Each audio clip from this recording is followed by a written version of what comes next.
Friends, and welcome to my YouTube channel Way to Success. If you are looking forward to crack CSIR Net Engage exam, surely you should watch the upcoming videos.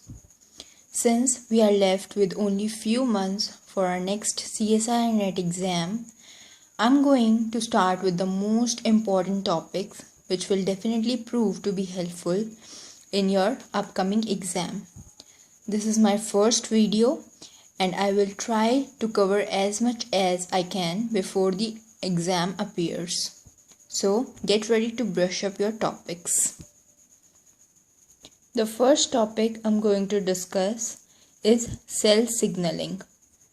Before starting this topic, it is very important that you should understand that why cell signaling is important. What are the major signal transduction pathways and what are the major components of the cell signaling pathways? So, if we are going to explain the term cell signaling, it is nothing but the transmission of signals, right? The transmission of signals from one cell to the another cell so that the response generated in the process will lead to a biological process which is carried in our body. So for our general metabolic system, it is necessary that cells should interact with each other and lead to a proper response so that a particular metabolic process or a biological process could carried out. To accomplish this process, there are various components present in this particular pathway. So there are signal molecules which are secreted or expressed on the surface of one cell, which we generally call the secreting cell or the signaling cell.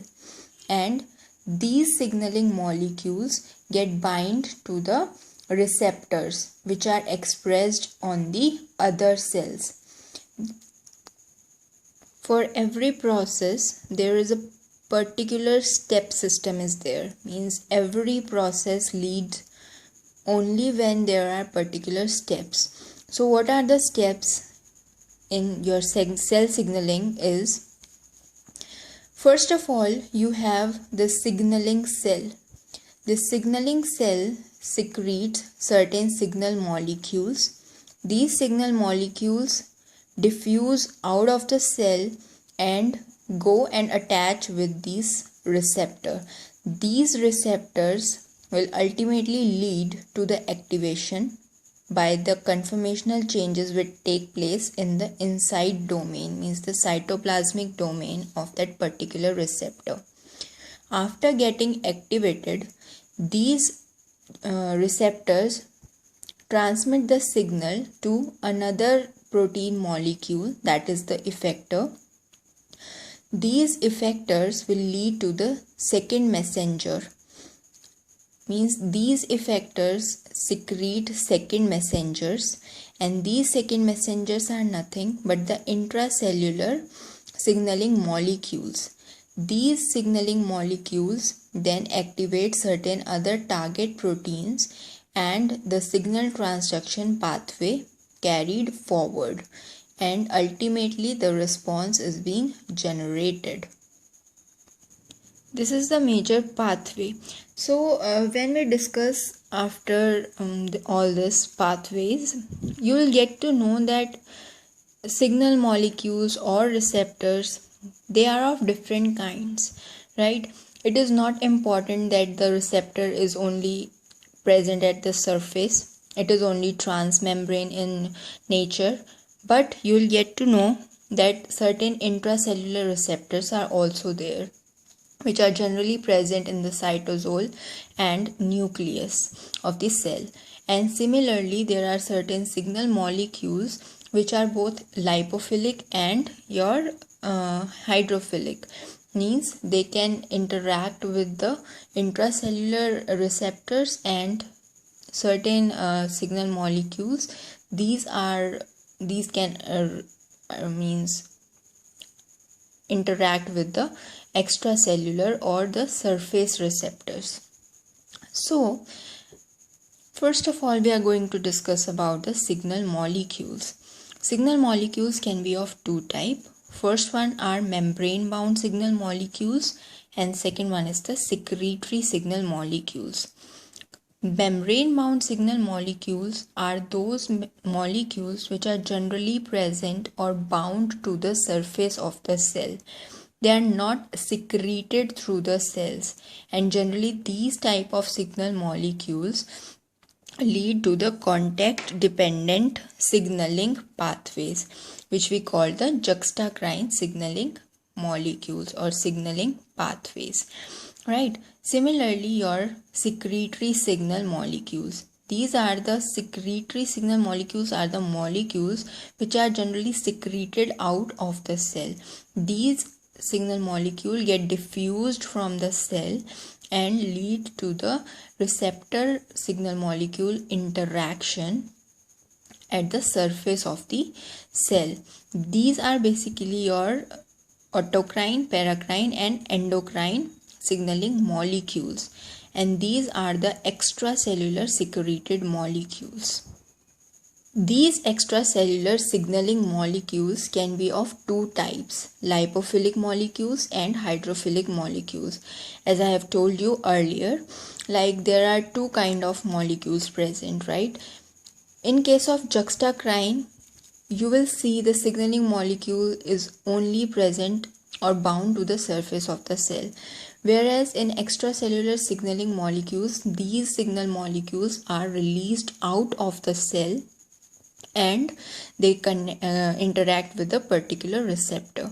So in case of lipophilic molecules, the name signifies the lipophilic means lipid loving, right? So these kind of molecules can interact with the inside of the plasma membrane, where the hydrophilic molecules cannot enter, right? They have more affinity for the hydrophobic region of the plasma membrane, so they can easily diffuse across the plasma membrane and reach into the intracellular region of the cell, the cytoplasmic region of the cell, and they can interact with the intracellular receptors. These intracellular receptors can be present in the cytoplasm or the nucleus of the cell. In these hydrophilic molecules, these molecules particularly bind to the cell surface receptor of the target cell. These are certain examples of your signaling molecules. Lipophilic molecules such as steroid hormones, non-steroid hormones, certain steroid-like hormones are also there. These are certain examples like progesterone, testosterone, cortisol, generally your hormones, right? Hormones ki if we'll talk about the phytohormones, certain phytohormones like gibberellin also, the receptors are present intracellularly. In case of steroid hormones, thyroid hormone and retinoic acid are the major signaling molecules. In case of hydrophilic molecules, your epinephrine, insulin, non-epinephrine, glucagon, etc. These are your hydrophilic molecules which generally interact with the cell surface receptors which are present on the target cell. Now, there are various signaling pathways present in our cell or in our body. So, first one is endocrine signaling. Endocrine signaling is a type of signaling pathway in which one cell which is secreting your signaling molecule is distantly apart from the target cell which has the receptor, and this signaling molecules need to be transported by the bloodstream to reach that particular target particular target cell. So signaling molecule act on target cells which are located at some distance from the site of synthesis, and signal molecule is transported by bloodstream. Whereas if we talk about the paracrine signal, What happens in this, the two cells, means the signaling cell and the target cell, they both are in close proximity to each other. The distance is not that much, right? So what happens in this, when signal molecule diffuse from a cell affect target cell which are in close proximity, that is the neighboring cells. Then comes the autocrine signaling pathway. Autocrine signaling pathway means the cell which is secreting your signaling molecule is affecting the same cell and the receptor is present on the same cell. The effect of the signaling molecule occur on the same cell that produces it. In juxtacrine signaling pathway, the two cells are in contact with each other. They are not in close proximity, but they are connected to each other physically. In this, the cells have physical contact with each other, that is, they interact with each other without diffusing the signal molecule. Let's now talk about the receptors. What are these receptors? I have already told you the receptors can be intracellular and cell surface. But what a receptor actually is? Receptors are nothing but these are the proteins or glycoprotein structures, right? These are of two types, intracellular receptors and cell surface receptors. Intracellular receptors can present in cytosol or in the nucleus, and they generally interact with the lipophilic signal molecules, right? Whereas we have discussed that cell surface receptors can only interact with your extracellular signal molecules, which are hydrophilic in nature. Intracellular receptors generally belong to a superfamily that we call nuclear receptor superfamily, and it is very important that you should know the structure of this particular receptor superfamily, because most of the time in CSIR exam you can get a question from this structure, that if you are given this region, what does this signifies, right? What does the role your N terminal plays? What is the role of your C terminal? What is this DBD and what is its role?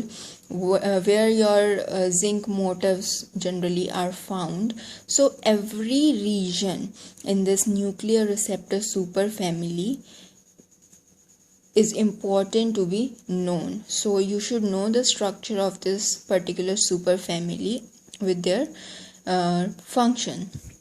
So this particular nuclear receptor superfamily has an N-terminal region and a C-terminal region. This N-terminal region consists of this transcription activation function 1. What does this mean?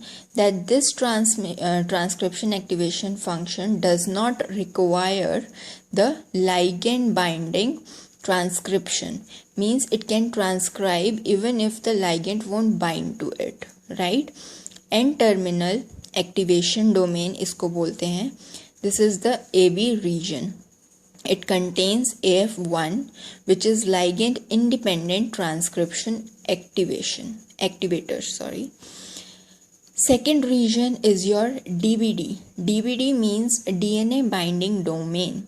This is the domain which contains your zinc motifs, right? 2 zinc motifs it contains, and the basic function of this particular DNA binding domain is that when this receptor get attached to the particular ligand through its ligand binding domain, what happens? The dimerization takes place, and due to this the activation of this receptor occurs, which leads to its transportation from cytoplasm to the nucleus. And in the nucleus there is a particular DNA sequence present there, which we call the hormone response element.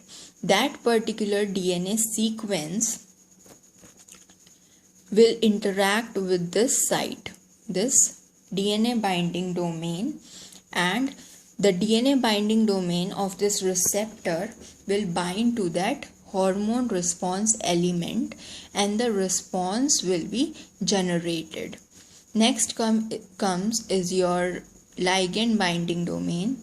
It contains the AF2 region, right? Transcription activation function 2, and it is ligand dependent transcriptional activator. So you should know about these, all the function of these structural domains of this particular nuclear receptor superfamily. You can just understand with the simple example or this diagram that you have a ligand. This is an intracellular ligand. This reaches the cytosol of the cell, and this interact with the intracellular receptor. The receptor dimerizes. It is not important that it will dimerize. It can be a monomer, it can be a dimer. Dimer can be of two types. It could be homodimer or heterodimer. So it depends on what kind of receptor is there for the ligand, for that particular ligand. So what happens when this ligand interact with the receptor? This receptor gets activated and it released into the nucleus. In nucleus, this receptor having their DNA binding domain will interact with the DNA sequence. This is the hormone response element. That particular DNA sequence is the hormone response element, and this will interact with each other and lead to the response, that particular transcription or the production of certain protein or something else, whatever it could be, but it will lead to a certain response. So from this you can just understand it in a better way, that signaling cell releases the signal molecules, and these are interacting with this transmembrane receptors. It is getting phosphorylated, means these are getting activated. Activation lead to the transmission of signal to this effector, which is leading to the secretion of these second messengers, and these second messenger, after activating certain target proteins, generate the signal transduction pathway and lead to the response generation. We have so many times I have used this term response generation.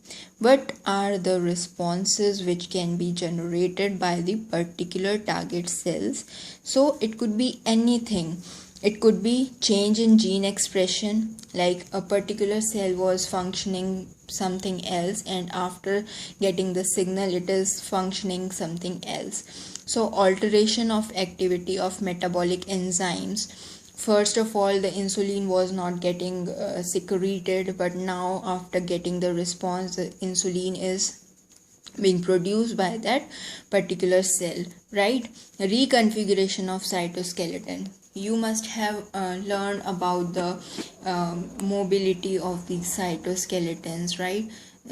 So their reconfiguration means the breakdown and reformation of the cytoskeleton is also a kind of response. So or increase or decrease in cell mobility, right? These are certain kind of responses which are basically generated by the target proteins. Next type of receptor are the cell surface receptor.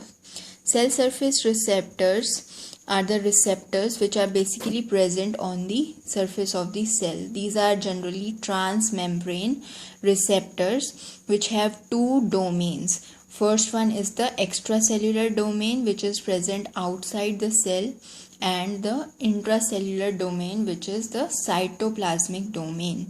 So that kind of receptor is known as intracellular receptor. Your transmembrane receptor. So what happens in this? This could be of three types: G protein coupled receptor, ion channel receptor, and enzyme linked receptors. So we are going to discuss all these receptors and all these pathways in detail, and what are the major your enzymes which are necessary in the phosphorylation and dephosphorylation of these signaling proteins, because phosphorylation and dephosphorylation are the major events. If these events won't be there, your cell signaling is not going to happen.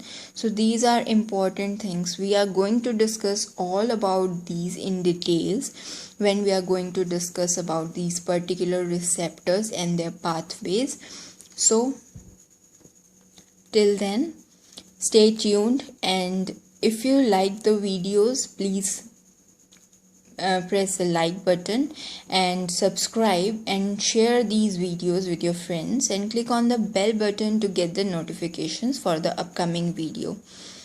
Thank you.